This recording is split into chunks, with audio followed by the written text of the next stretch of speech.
భారత రాజ్యాంగం పట్ల నిజమైన విశ్వాసం విధేయతను చూపుతానని,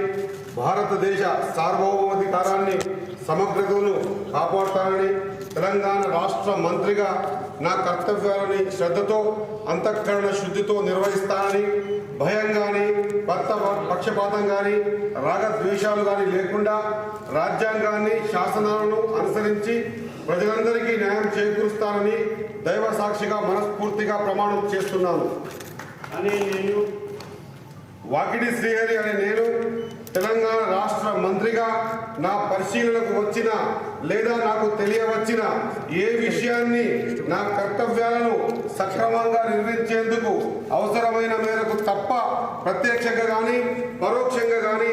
ఏ వ్యక్తికి లేదా వ్యక్తులకు తెలియపరచనని లేదా వెల్లడించనని దైవ సాక్షిగా పవిత్ర హృదయంతో ప్రమాణం చేస్తున్నాను.